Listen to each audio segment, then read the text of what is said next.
Hello,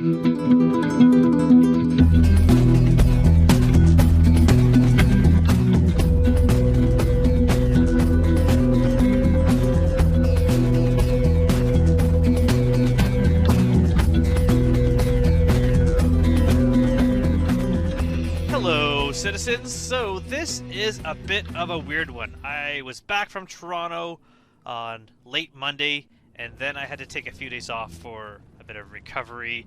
And then the day I get back into the verse, 3.18.1 was released live.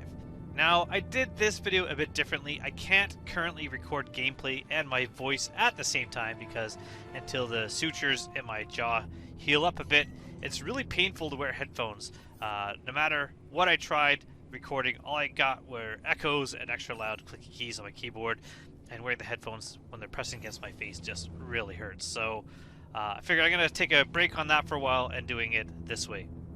So I figured what I'm going to do is I'm just going to record some audio separately and then kind of edit the video to fit my audio.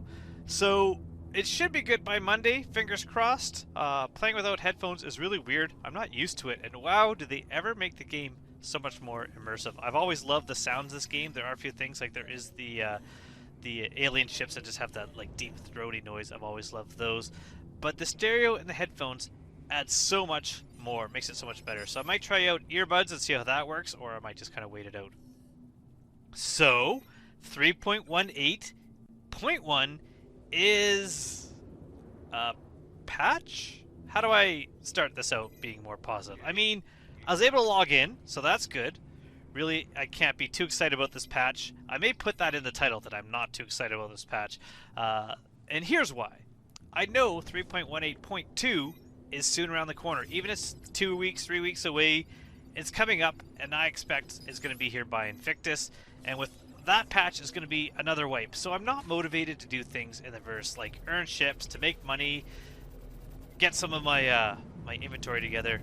However, the positive side is that I'm taking more risks and trying stuff that I'd normally never do, or even just trying like little things. And with that mindset, I started off in the game and decided if you do a few things that I don't normally do. One of them starting out in Orsid. Overall, there were some glimmers of hope for how awesome this version will be once they get things kind of ironed out. And I'm going to go over that after I point out the bad. We're going to end on the good of what I saw. In the short time, I've only played for less than an hour, I think. The reasoning I want to start out with the bad is that I linked this video from my last video, which I made for potential new players talking about the free fly, and I want to point out some of the major issues they're most likely going to encounter when taking part in the free fly. Firstly, I had no idea there was a free fly going on when I logged in, and that may account for a few things like the lag, but that might just be CIG's current server status, which is more likely. I also won't get into too much of the standard free fly issues with players. With lots of new players, they don't know a lot of the rules, so you get a lot more things like pad ramming and shooting guns into hangars with free flies. So for any new players out there, those are frowned upon, not only by other players, but also by CIG, so avoid doing that. So with that out of the way, I'm going to get into some of the current issues with the latest version of the game. These are just little things I noticed while I was playing. I just made kind of a list. So I'm going to go down my list and talk about them. Firstly is the lag and desync. The desync in this game is horrible. I tried doing some dogfighting, and it was almost impossible. And that was against NPCs. I didn't try it with another player, but I can't see it being any better. Not only were the ships blipping all over the place, impossible to target, but I would take hits before seeing any shots come out of a gun. So on top of that, I would drain all the charge out of like my repeaters, and it would take many seconds for them to even think about recharging. This makes base combat and atmo combat pretty much impossible. It's possible, but it's super hard. It's not what the experience should be like at all. Related to desync, there was also huge lag with almost every input on the keyboard, with the exception of moving. Clicking to sit down in your seat, lag. Holding Y to stand up, more lag. Opening doors, lag. By far the slowest thing, like Moby Glass and looting, I'd click on a loot crate and just wait there. Visually the crate opens, and then the game kind of thinks about it for a while, finally opens up the inventory screen. Along with this, there was extreme rubber banding getting out of any bed. So the bed in the Habs at the start in Orson, I'd sometimes get as far as riding the elevator before being snapped back into the room. Same with hospital beds. You'd get up and you'd be walking to the door and you'd suddenly be back in the hospital bed again. At the Orison shuttle site, going to August Dunlow, the shuttle was stuck. It said arriving in 0 seconds for about 45 seconds, so I just stood there waiting for the ship to arrive. It's about the same amount of time it usually takes sometimes for a shuttle to arrive, so it might have just been the update of the sign not happening. Once at the ASOP terminals or any of the shop terminals, when you close them, your vision is still focused on the screen, even when you back off or try to walk away for at least a few seconds until you manage to kind of pull yourself away from the screen. So that is a little bit annoying, and that was constant. I don't think I ever had a time where my vision wasn't kind of still locked on the screen until I had a couple seconds to get away. My first attempt at leaving Orison failed in a most spectacular way, something I've never had happen before. As soon as I powered on my ship, it instantly exploded. Luckily, that was the only time for that to have happened. It also allowed me to head back to the hangar and just kind of check out the exploded ship just sitting there on the ground. I went in there and it was really cool. The components were kind of just floating there, so you're able to see like the shield generator and the coolers and stuff. So that's got me kind of excited about the future when there's physical components. Although hopefully at that point they're not going to just be floating there in the sky, but you're able to take those out and maybe salvage components from crashed ships. That is going to be cool. So I am excited about that.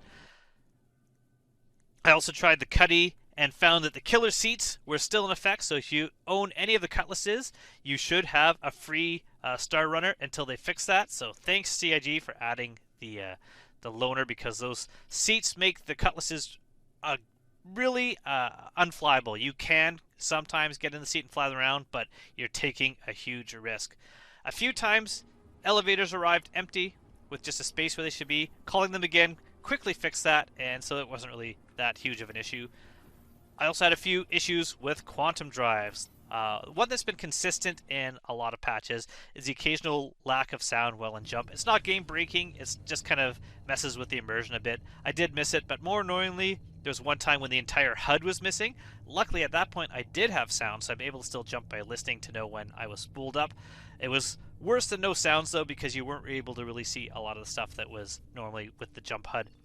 I also had the drive consistently go off and on, up and down, where I'm trying to like turn it off and it keeps popping up, or trying to turn it on, it keeps dropping down. I think that had to do with severe lag and me trying to open it or close it multiple times, and so in a way that might have been my fault, but just waiting it out might have worked. But it was just super annoying. I didn't like that at all. Once at Everest Harbor, I had no audio and had to rely just on seeing the HUD where my landing area was, not knowing if I actually was able to request a landing or not because of the lack. Again, not horrible, but annoying.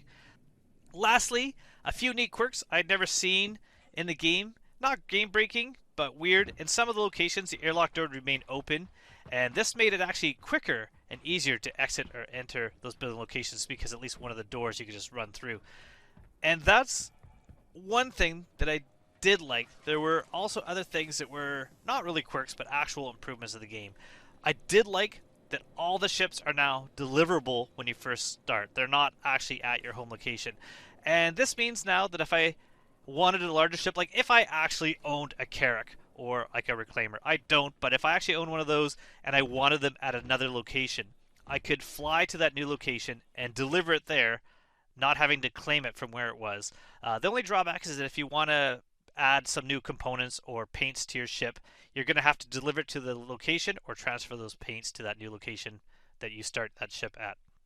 Once I got things running a bit, I decided to loot a bit of food. I wanted to hit up the aid shelter since I'm still unsure if they ever have any guns to loot. I kind of thought they did at one point, and so I keep checking them because they don't have armistice zones, so I thought that it is maybe possible. So if anyone knows for sure, let me know. The first location was entirely empty, but the second one I scored big time, finding a Pico Ball. Since the Pico Ball is going to be wiped with 3.18.2 anyways, I decided to have some fun, so I actually transferred that to another location and left it there, somewhere where they don't spawn at all, so it's going to be a bit of a surprise for someone. They're going to find it when they go there. Heading to Terra Mills, I got some cargo in the form of spirits. I mean, it's really low profit, but I just thought I would do that. Headed over to Everest Harbor and sold that for a little bit of profit. I also brought 4 pieces of clothing and actually made more money off looted clothing than I did with that teeny tiny cargo run. I also love the fact that with this patch we start out with a lot of starting bonus money, so that is kind of helpful if people want to buy some weapons and try some of the other the bunker missions or something like that. Next, I was flying around Ariel and saw an NPC near Bezdek in a ship, so took him on, and after finally taking him out, yes, it is possible even with the lag, but it is not easy. I checked out the wreckage. I wanted to see what happened, and he actually landed right on a crashed caterpillar. So I took out some of the NPCs that were standing there with my ship guns, and then I tracked them into my ship with a multi-tool. What a score. I didn't bother explore the wreck. I'm sure there was some pretty cool loot in the wreck, but there was also more NPCs, and I just kind of felt like I was getting a little bit sore, needed to take a break. So I thought, I'm going to head back to Bezdek, check out my loot. Sadly, the bodies I tracked in seemed to have despawned, so that was very disappointing. I did manage to get some armor and a gun that I had already looted, but I really should have looted them into my ship when I was at the location. And so that was pretty much it. I'm liking a lot of what I saw, although server performance sucked. The game itself seemed, for me, to be running fairly smooth. Even in busy areas, I'm getting around 50 FPS, and I'm getting a lot more in space. On top of that, the game looks great. It always does, but at one point I'm standing at a POI on a moon, looking out into space in the rings. It was just beautiful. Same with flying over the surface of another location with puffs of fogs and clouds in the sky. Amazing. So yeah, if you're taking part in a free fly, it's going to be rough, but things are improving, and the better they get, the better your experience is going to be.